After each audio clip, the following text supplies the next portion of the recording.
Welcome everyone. मेरा नाम चंदामिता चौधरी है और मैं आईसीआईसीआई फाउंडेशन में ट्रेनर हूँ। हमारे पिछले सेशन में हमने सब्जेक्ट वर्ब एग्रीमेंट के बेसिक रूल्स के बारे में समझा था। आइए हम आज के सेशन में सब्जेक्ट वर्ब एग्रीमेंट के 6 रूल्स के बारे में समझें, जिसके प्रयोग से हम सब्जेक्ट वर्ब एग्रीमेंट यूज करके हमारे इंग्लिश सेंटेंसेस को सही से और अर्थपूर्ण तरीके से बोल पाए और हम इससे जुड़े कुछ नियमों का भी अभ्यास करेंगे। आइए हम एक एक करके इन 6 नियमों को अच्छे से समझें।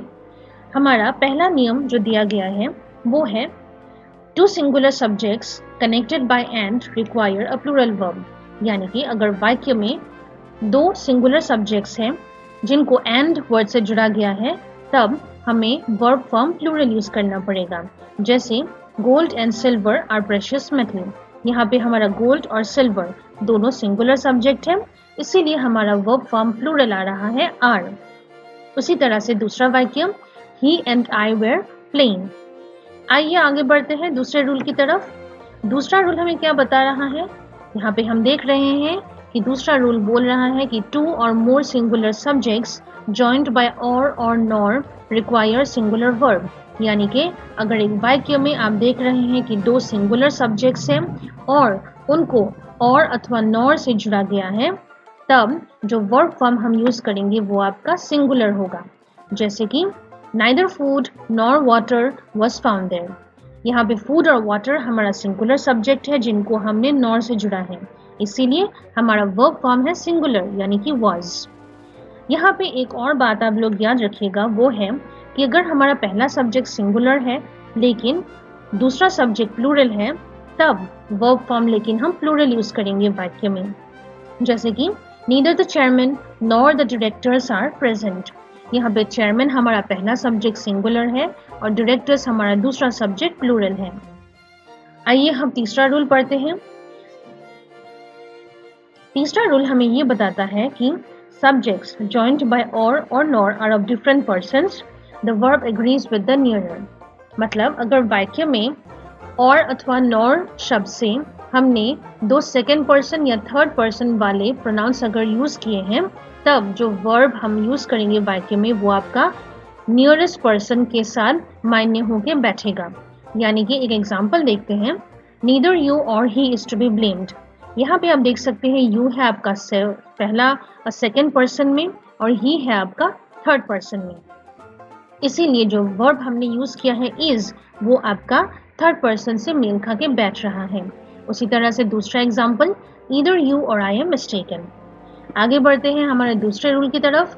हमारा रूल नंबर 4 है कि शब्द जैसे कि either, neither, each, everyone, many, everybody, someone, anyone, ये तरह के शब्द अगर हम वाक्य में यूज करते हैं, तब जो वर्ब फॉर्म हम वाक्य में यूज करेंगे वो आपका हमेशा सिंगुलर रहेगा। जैसे कि every one of the boys loves to ride the car. यहाँ पे हमने सेंटेंस एवरीवन से शुरू किया है, इसीलिए हमारा वर्ब फॉर्म सिंगुलर आ रहा है जो कि है लव्स। दूसरा एग्जाम्पल है many a man has done so. यहाँ पे हमने मेनी का इस्तेमाल किया हुआ है वाक्य में, इसीलिए हमने singular verb form has use किया है। आइए हम रूल नंबर 5 समझते हैं। रूल नंबर 5 हमको ये बताता है कि अगर हम वाक्य में कोई नाउन यूज कर रहे हैं और वो नाउन का मीनिंग अर्थ सिंगुलर आता है लेकिन हम उसे प्लूरल फॉर्म में लिखते हैं, उस स्थिति में हम जो वर्ब यूज करेंगे वो आपका सिंगुलर रहेगा। जैसे कि mathematics is the branch of study in every school. यहाँ पे मैथमेटिक्स है हमारा नाउन जो कि सिंगुलर मीनिंग देता है हमेशा, लेकिन वो लिखा गया है प्लूरल फॉर्म में, इसीलिए हमने यहाँ पे वर्ब फॉर्म सिंगुलर यूज किया है। उसी तरह से दूसरा sentence, the news is true. आइए हम लास्ट और छठा रूल देखते हैं जो कि ये रूल नंबर 5 का ही ऑपोजिट है। याद रखने के लिए इजी होगा आप लोगों के लिए।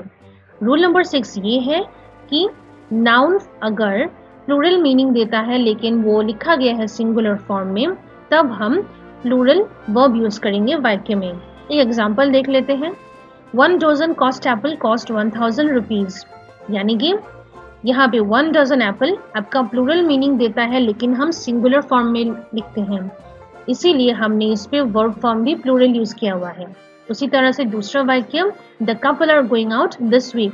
यहाँ पे हमारा नाउन है कपल, जब गिव्स अ प्लूरल मीनिंग लेकिन ये हम सिंगुलर फॉर्म में लिखते हैं, इसीलिए हमने वर्ब फॉर्म प्लूरल आर लिखा हुआ है यहाँ पे। आशा करते हैं कि ये 6 रूल्स आप लोगों को अच्छी तरह से समझ में आ गए होंगे। आइए हम कुछ प्रश्न का प्रैक्टिस करते हैं। यहाँ पे हमने 10 प्रश्न दिए हुए हैं जिनको हम अभी थोड़ा प्रैक्टिस कर लेते हैं ताकि नियमों को अच्छी तरह से समझ जाए। पहला क्वेश्चन है, Manoj and Sakshi is best in their work. यहाँ पे हमारा 2 सब्जेक्ट है, मनोज और साक्षी, जिसे एंड वर्ड से जुड़ा गया है। तो आपको शायद याद होगा हमारा पहला रूल जो है उसके हिसाब से हमारा वर्ब फॉर्म क्या होना चाहिए, इस वाक्य में प्लूरल होना चाहिए, जो कि यहाँ पे नहीं है, इसलिए हम इसको सही करेंगे और हमारा सही आंसर होगा are. Manoj and Sakshi are best in their work. दूसरा question, either me or mister Shah are going to attend the meeting. यहाँ पे आप देख सकते हैं हमारा 2 सिंगुलर सब्जेक्ट ही है, मी और मिस्टर शाह, और इन दोनों सब्जेक्ट्स को ज्वाइन किया है कौन से शब्द ने, और ने। इसका मतलब हमारा दूसरा रूल इस पे अप्लाई होगा, वो है इज। मतलब अगर 2 सिंगुलर सब्जेक्ट्स हम और या नॉर से जुड़े तो हमारा सिंगुलर वर्ब आना चाहिए वाक्य में, तो हमारा आंसर है इज। तीसरा प्रश्न है क्या, वो है how has the numbers gone up so quickly. अभी ये सेंटेंस में हम जनरल रूल जो है सब्जेक्ट वर्ब एग्रीमेंट का ये फॉलो करेंगे, जो कि अगर आपको याद है वो है प्लूरल सब्जेक्ट होने से प्लूरल वर्ब यूज होगा, सिंगुलर सब्जेक्ट होने से सिंगुलर वर्ब यूज होगा। इसीलिए हमारे ये सब्जेक्ट पे आप देख रहे हैं कि प्लूरल है सब्जेक्ट हमारा, इसीलिए हमारा वर्ब भी प्लूरल होगा, यानी कि हमारा आंसर होगा have. How have the numbers gone up so quickly. आइए हम क्वेश्चन नंबर 4 देखते हैं। अभी क्वेश्चन नंबर 4 में है, there continue to be much research to add new elements. यहाँ पे जो सब्जेक्ट है आपको शायद पता चल गया होगा, सब्जेक्ट है यहाँ पे रिसर्च, जो कि प्लूरल शब्द है, इसीलिए हमारा जो वर्ब है यहाँ पे कंटिन्यू, वो भी प्लूरल होगा, यानी कि आंसर होगा continues. There continues to be much research to add new elements. Number 5 question में क्या दिया गया है, what do you knows about computers. ये प्रश्न देखने से आपको क्या याद आता है, एक नियम जो हमने पिछले सेशन में पढ़ा था, एक एक्सेप्शनल रूल जिसमें कहा गया था कि आई और यू ऐसे पर्सनल प्रोनाउंस अगर हम वाक्य में यूज करते हैं तो हम जो वर्ब फॉर्म यूज करेंगे वो प्लूरल होगा। मतलब हमें यहाँ पे प्लूरल वर्ब फॉर्म यूज करना है, यानी कि हमारा plural verb form of knows होगा know. What do you know about computers. आइए देखते हैं 6 क्वेश्चन क्या बोलता है। 6 क्वेश्चन में है, पॉलिटिक्स आर नॉट ईजी। यहाँ पे इस क्वेश्चन में हमारा सब्जेक्ट है पॉलिटिक्स, जो कि एक नाउन है प्लूरल फॉर्म में विद अ सिंगुलर मीनिंग। तो हमारा आंसर इस क्वेश्चन में होगा, जो कि हमने थोड़ी देर पहले सीखा है, वो है is. Politics is not easy. 7 question की तरफ और आगे बढ़ते हैं। 7 क्वेश्चन है, when does the club meet. यहाँ पे भी हम सिमिलर रूल अप्लाई करेंगे।